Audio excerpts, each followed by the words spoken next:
marketing management and consumer behavior, the sender could be a formal source or an informal source.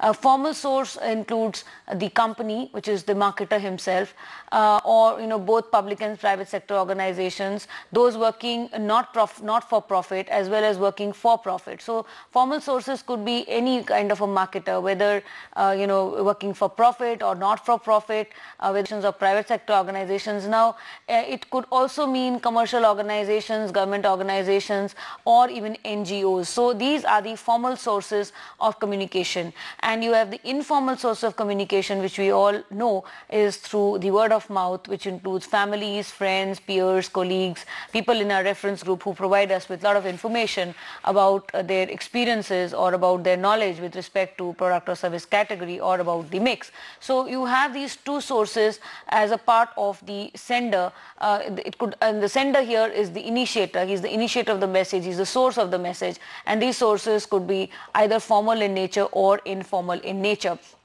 Now, research has shown that there is greater reliability, there is greater credibility associated with informal sources of communication than with formal source of communication. So consumers rely more on informal source of communication, be it friends, family, peers, colleagues, other people in your reference group, even opinion leaders.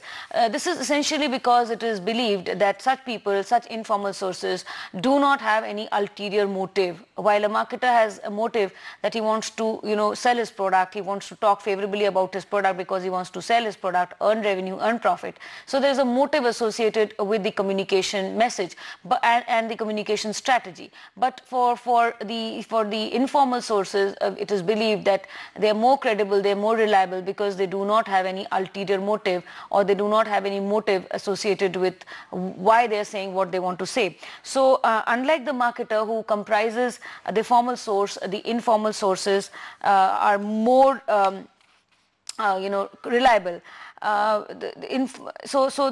Nevertheless, we also give a lot of importance to the marketer and the way he communicates.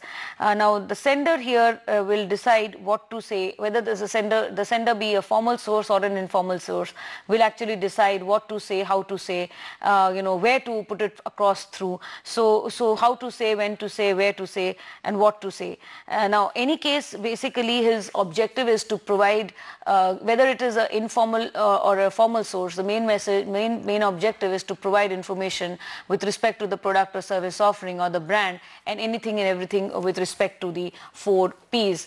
So we come to the next thing, which is message and encoding. So once the sender has decided what he wants to communicate, he encodes the message. He encodes the information into a message.